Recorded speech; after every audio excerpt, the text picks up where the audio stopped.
Hola, ¿qué tal? Bienvenidos al canal. Mi nombre es Efraín Ruiz, yo soy médico de urgencias. El día de hoy tenemos a la doctora Berenice Rodríguez. Ella es médico internista y vamos a ver el tema de hipoglucemia. Hola, soy Berenice Rodríguez. El día de hoy vamos a ver el tema de hipoglucemia, continuando con los tópicos de crisis aguda de la diabetes. La hipoglucemia es por demás un tema sumamente importante en los servicios de urgencias y en hospitalización, y es un tema que debemos de conocer muy bien. La hipoglucemia la vamos a entender como la condición clínica caracterizada por la concentración sérica de glucosa de menos de 70 miligramos sobre decilitro en pacientes diabéticos y menos de 50 miligramos sobre decilitro en pacientes que no se conocen con diabetes. De acuerdo a la bibliografía que consultes, vas a encontrar diferentes cifras sobre la definición. Esto es, ya que la hipoglucemia no puede ser estandarizada, va a depender de las condiciones fisiológicas de cada paciente, de las morbilidades asociadas. Si son niños, cambian las cifras de hipoglucemia; si son diabéticos crónicos, también va a variar; si son embarazadas o en los adultos mayores. Nosotros vamos a tomar como estándar lo que dice la Asociación Americana de Diabetes, que es la ADA, y esta nos dice que la hipoglucemia es menor de 70 miligramos sobre decilitro. Ahora, la hipoglucemia se presenta con más frecuencia en los pacientes diabéticos tipo 1 y tipo 2 que llevan más de 10 años utilizando insulina como parte de su tratamiento. En los tipo 1 la incidencia es mucho mayor, pero en los tipo 2 la prevalencia llega a ser mayor que en los diabéticos tipo 1. La clasificación de la hipoglucemia, de acuerdo a la ADA, va a ser la siguiente. Hipoglucemia severa. Se va a definir como la glucosa sérica menor de 70 miligramos sobre decilitro y que requiere del apoyo de una tercera persona para recibir su tratamiento. La hipoglucemia sintomática documentada es el paciente que tiene síntomas clásicos de hipoglucemia y se corrobora una glucosa central o glicemia capilar menor de 70 miligramos sobre decilitro. La hipoglucemia asintomática son pacientes que no tienen ningún síntoma de hipoglucemia, pero que se corrobora una glucosa menor a 70 miligramos sobre decilitro. Y la probable sintomática son pacientes que no tienen síntomas y que tienen cifras de glucosa menor a 70 miligramos sobre decilitro. Y la relativa son pacientes que tienen glucosas arriba de 70 miligramos sobre decilitro, pero que no tienen o pueden tener síntomas. Dentro de las causas de la hipoglucemia encontramos muchas. La principal es el tratamiento farmacológico. Los pacientes diabéticos tipo 1 requieren insulina como parte de su tratamiento. ¿De qué va a depender que la insulina provoque hipoglucemia? Bueno, va a depender del tipo de insulina, de la dosis de insulina que estén usando y de la vía de administración. Secretagogos de insulina, como cuáles, como las sulfonilureas, principalmente las de primera y segunda generación, y las glinidas. El alcohol. ¿Qué hace el alcohol con la hipoglucemia? Bueno, se presenta por lo general en pacientes diabéticos o no diabéticos que llevan muchos días consumiendo alcohol, que no han ingerido alimentos. ¿Y qué es lo que pasa aquí? El alcohol provoca hipoglucemia por dos razones. La primera es que depleta el almacenamiento de glucógeno hepático, y la segunda es que bloquea de forma directa la gluconeogénesis, pero no la glucogenólisis. Y otros medicamentos como pueden ser los salicilatos, las sulfamidas, las sulfas, la pentamidina o la quinidina, que son medicamentos que se usan para padecimientos cardiológicos. Enfermedades. Vamos a hablar de enfermedades, todas las insuficiencias: insuficiencia renal, insuficiencia hepática e insuficiencia cardíaca. La insuficiencia renal porque disminuye la depuración de la insulina. La insuficiencia hepática porque hay depleción del almacenamiento de glucógeno, y la insuficiencia cardíaca por la falta de aporte sanguíneo a todos los demás tejidos. Deficiencias hormonales, como cuáles: cortisol, hormona de crecimiento, adrenalina principalmente. Tumores. Vamos a hablar de tumores que son tumores no provenientes de las células beta. Como recordemos, en la clase anterior con el doctor Ruiz vimos que las células beta son las productoras de insulina. Entonces, ¿qué otros tumores pueden ocasionarnos hipoglucemia? Bueno, el mesotelioma, el rhabdomiosarcoma, los liposarcomas, el mieloma múltiple, las leucemias, etcétera.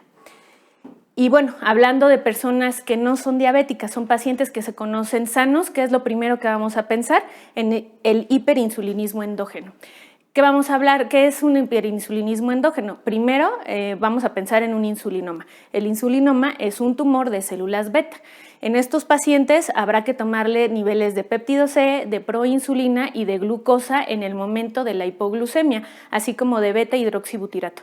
Pero bueno, este tema es aparte de lo que vamos a ver ahorita, pero es importante que lo sepamos.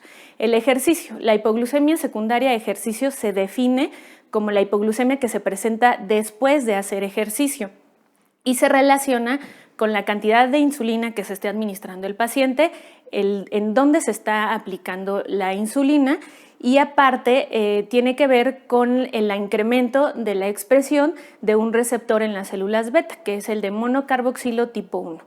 Y la hipoglucemia accidental, que son pacientes que de forma accidental se administran insulina o bien consumen secretagogos de insulina. Okay. Vamos a hablar de la fisiopatología de la hipoglucemia. Cuando las cifras de glucosa llegan a niveles entre 80 y 85 miligramos sobre decilitro, los sensores periféricos van a actuar de la siguiente forma. Lo primero que va a suceder es que hay una disminución en la producción de insulina por parte de las células beta del páncreas. Esto establece el primer mecanismo de defensa frente a la hipoglucemia.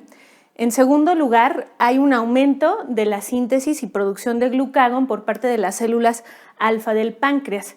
Esto, a su vez, va a incrementar la gluconeogénesis hepática y la glucogenólisis hepática. Esto sucede cuando los niveles de glucosa siguen disminuyendo y no fue suficiente en la primera línea de defensa. Entonces, este establece el segundo mecanismo de defensa frente a la hipoglucemia. Estos dos mecanismos no existen en los pacientes diabéticos tipo 1, y lo cual es muy importante saberlo, ya que los pacientes diabéticos tipo 1, al inyectarse insulina, no va a haber disminución de la producción porque no tienen producción de insulina y a su vez tampoco van a aumentar la gluconeogénesis ni la glucogenólisis hepática. Entonces, esto no está en los diabéticos tipo 1. Después, ¿qué pasa? Tenemos un tercer mecanismo de defensa, que es la producción de adrenalina por la médula suprarrenal. Esto también se ve disminuido o atenuado en los pacientes diabéticos tipo 1. Entonces, ¿qué es lo que va a pasar? En los pacientes diabéticos tipo 1 y en los diabéticos tipo 2 que llevan más de 10 años consumiendo o inyectándose insulina, tenemos otras vías alternas para lograr niveles séricos de glucosa ideales u óptimos. Entonces vamos a utilizar sustratos no glucogénicos para permanecer con niveles de glucosa sérico normales. ¿De dónde van a provenir? Bueno, van a provenir del músculo, que va a aumentar la producción de ácido pirúvico, de ácido láctico, de glutamina, de alanina. El riñón va a disminuir la depuración de insulina y a su vez también el riñón tiene un mecanismo de gluconeogénesis a nivel renal, y el metabolismo de los triglicéridos o de los ácidos grasos va a favorecer la producción de glicerol. Estos tres sustratos o estas tres fuentes provenientes de otros sustratos que no es el páncreas y ni el hígado van a llegar al hígado y van a favorecer nuevamente la gluconeogénesis y la glucogenólisis. El metabolismo de los ácidos grasos va a provocar finalmente cetonas y las cetonas van a poder ser un sustrato energético para el cerebro. Sin embargo, va a ser insuficiente para mantener las funciones vitales.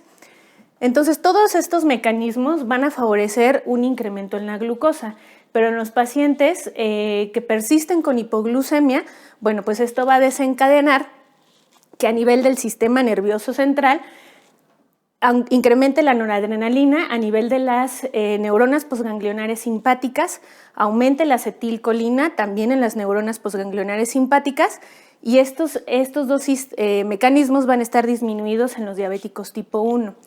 Después de 4 horas de hipoglucemia persistente, va a entrar un cuarto mecanismo, digamos, al rescate, pero no se lleva a cabo ni influye en las hipoglucemias agudas, que es el aumento de la producción de hormona de crecimiento y de cortisol.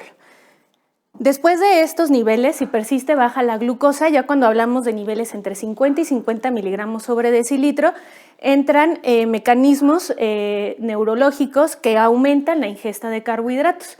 Si persiste esto, vamos a hablar ya de síntomas neuroglucopénicos. Recordemos que la glucosa es el sustrato oxidativo obligado para la función del cerebro. El cerebro por sí solo consume el 50% de la glucosa central de todo el organismo.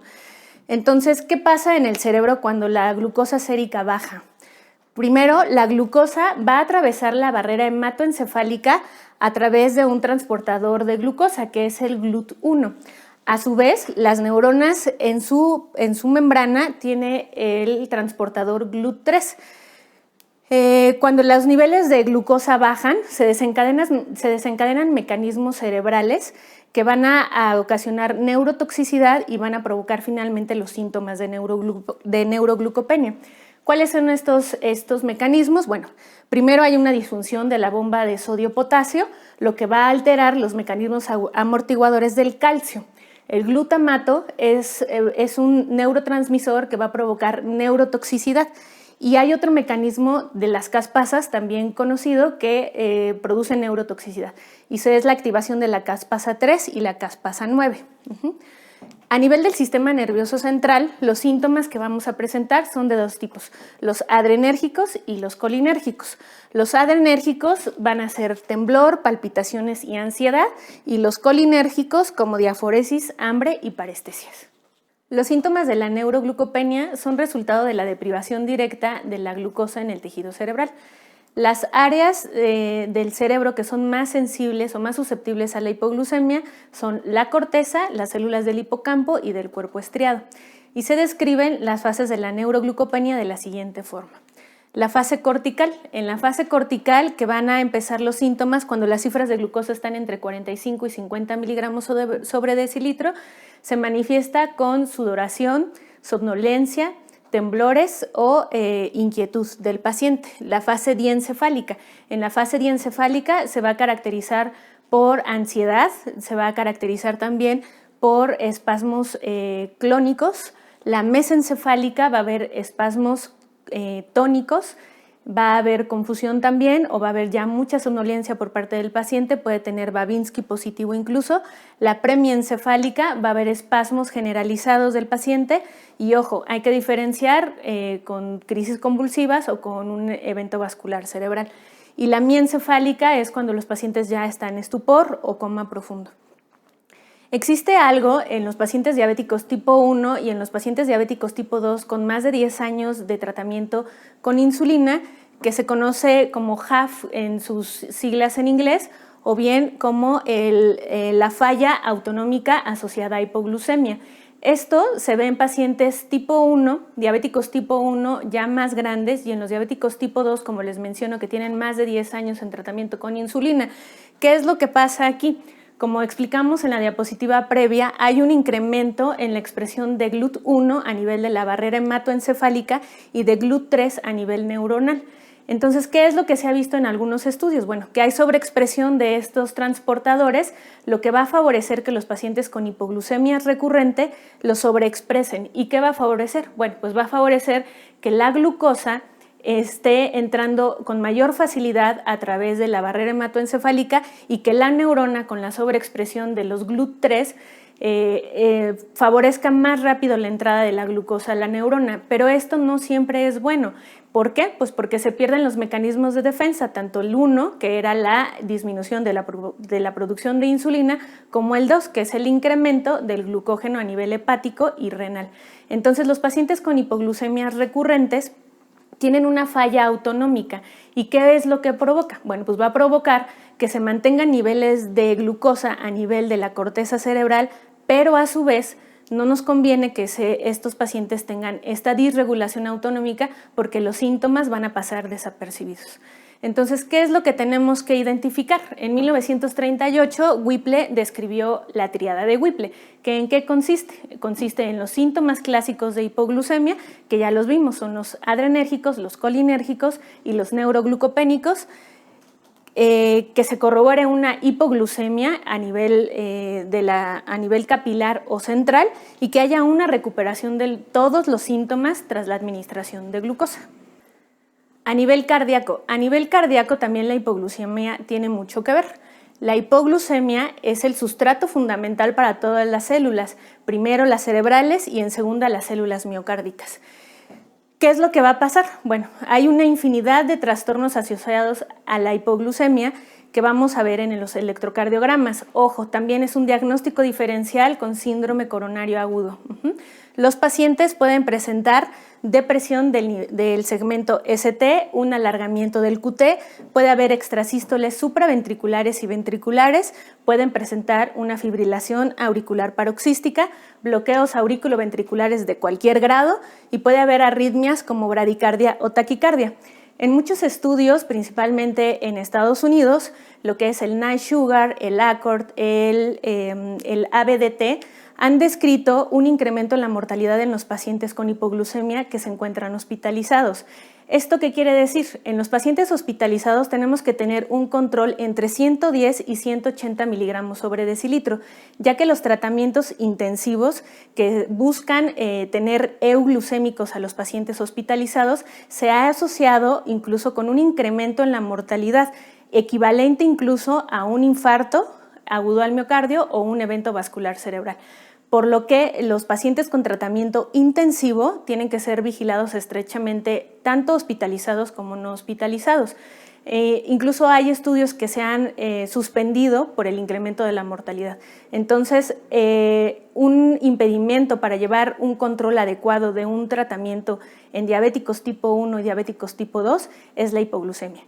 Los pacientes diabéticos tipo 1 pueden presentar incluso una mortalidad entre 6 y 10% asociadas a hipoglucemia, por lo que tenemos que tener mucho cuidado con el tratamiento. El tratamiento de la hipoglucemia va a depender de la causa que le originó la misma. En los pacientes que consumen sulfonilureas o insulina deberán de permanecer en observación un tiempo no menor a 2 veces la mida media del hipoglucemiante utilizado. Por ejemplo, en las sulfonilureas de primer y segunda generación, que son tolbutamida, glibenclamida o glimepirida, deberán de permanecer un tiempo mayor a la de entre 12 y 36 horas, que es la vida media de estos medicamentos. En el caso de la insulina, los pacientes que no tienen insuficiencia hepática o insuficiencia renal deberán de permanecer en observación por lo menos 4 horas en el servicio de urgencias. En cambio, si el paciente tiene insuficiencia hepática o insuficiencia renal, la depuración de insulina va a ser mayor, entonces va a ser más lenta, por lo que esos pacientes deberán de permanecer hospitalizados. Como todo paciente en urgencias, primero que nada tienes que valorar tu ABC, ver la vía aérea, ver la circulación y ver comorbilidades asociadas. Recuerda que los pacientes con hipoglucemia también pueden presentar septicemia o pueden tener una infección agregada que esté exacerbando los cuadros de hipoglucemia. En los pacientes conscientes, ¿qué vamos a hacer de tratamiento? Bueno, los pacientes conscientes, como ya vimos anteriormente, de acuerdo a las fases de la hipoglucemia, van a ser pacientes que van a tener cifras entre 50 hacia arriba de glucosa central o capilar. Estos pacientes, ¿qué les vamos a hacer? Por lo general son pacientes que pueden comer alimentos por vía oral. Entonces les vamos a dar 15 gramos de carbohidratos que sean de rápida absorción y de preferencia que sean de consistencia líquida o semilíquida. ¿A qué nos referimos? Va a ser la ingesta de 2 cucharadas de azúcar en un vaso de agua o 1 cucharada de miel o 150 a 200 mililitros de refresco. Obviamente no dietéticos, para que su absorción sea rápida y ayude a incrementar de forma rápida y concisa los niveles de glucosa. Después de esto, ¿qué vamos a hacer? Vamos a conocer y vamos a llevar a cabo la regla de los 15. ¿Qué significa? Le doy 15 gramos de carbohidratos de rápida absorción y carbohidratos simples y me voy a esperar 15 minutos para volver a tomar la glucosa. Si en estos 15 minutos que ya le administré estos 15 gramos de carbohidratos, la glucosa permanece por abajo de 100, repito nuevamente la administración de 15 gramos de carbohidratos. Si este paciente no va a consumir otro alimento en la hora siguiente, tenemos que dar un aporte entre 20 gramos a 40 gramos ya de carbohidratos complejos. Muchas veces los pacientes dicen, comí chocolate, comí un pedazo de pastel o un pan de dulce. Ojo, en el primer eslabón de 15 gramos no deben de ser alimentos complejos, porque la grasa y otro tipo de de sustancias que tienen estos alimentos va a disminuir o va a retrasar la absorción de glucosa. Por eso tenemos que dar carbohidratos simples y de rápida absorción. Otro tratamiento que desafortunadamente no contamos con él en el país, pues es el glucagón. El glucagón se administra de vía subcutánea o intramuscular a dosis de 1 miligramo. ¿Qué hace el glucagón? Inhibe de forma directa la producción de insulina y aumenta la glucogenólisis y la gluconeogénesis hepática. Si lo tuviéramos sería lo ideal. En Estados Unidos, los pacientes que ya se conocen con hipoglucemias recurrentes, pacientes que tienen más de 10 años con tratamiento con insulina, deben de tener glucagón en casa para administración. ¿Qué hacer con los pacientes que llegan con deterioro neurológico? Son pacientes que primero que nada tenemos que hacer también un diagnóstico diferencial, pero dentro de tu diagnóstico diferencial siempre piensa en hipoglucemia. Estos pacientes van a requerir aporte de glucosa parenteral. ¿Qué soluciones o qué tratamiento le vamos a dar? Bueno, pues vamos a utilizar soluciones glucosadas al 50%. Esta solución nos aporta 25 gramos de dextrosa. ¿Cuál es el inconveniente con estas soluciones? Bueno, son soluciones hiperosmolares que tienen cerca de 2.775 miniosmoles, son soluciones lipofílicas e hidrófobas y favorecen la extravasación.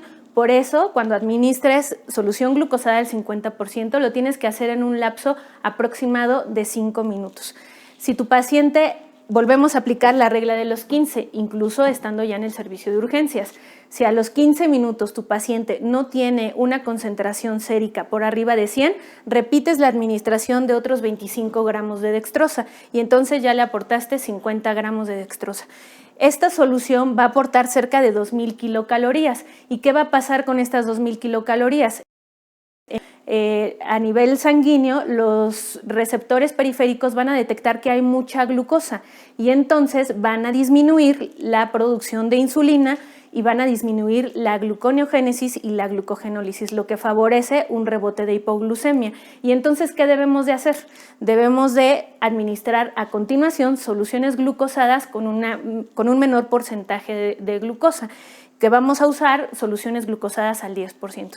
Estas son menos hiperosmolares, son más lipofílicas y hidrófobas y favorecen menos la extravasación. ¿A qué dosis vamos a administrar la solución glucosada al 10%? Vamos a empezar con una administración de 2 mililitros por kilo. Si tu paciente a los 15 minutos de iniciarla vuelve a tener hipoglucemia, vamos a aumentar la infusión a 5 mililitros por kilo. Si a pesar de esto persiste con hipoglucemia, vamos a aumentar la dosis a 10 mililitros por kilo y tienes que dejar a tu paciente hospitalizado. ¿Para qué? Para evitar hipoglucemias, porque cuando un paciente ya recibió una solución glucosada al 50% y las cifras se encuentran normales, no quiere decir que tu paciente no va a volver a hacer hipoglucemia. Al contrario, estos pacientes tenemos que dejarlos en observación siempre. ¿Cuáles son los efectos adversos de este tratamiento? Bueno, pues tenemos que vigilar los adversos, que son principalmente a nivel de los electrolitos. Hay que vigilar la hiponatremia, la hipocalcemia y la sobrecarga de volumen. Cuando tu paciente pueda comer, lo ideal es que empiece con una dieta hipercalórica y mantener una vigilancia hasta que las hipoglucemias se hayan remitido. Si tu paciente tiene daño renal, si tu paciente tiene insuficiencia hepática, si está séptico, si está desnutrido o ha tenido periodos largos de inanición, también debes de hospitalizarlo.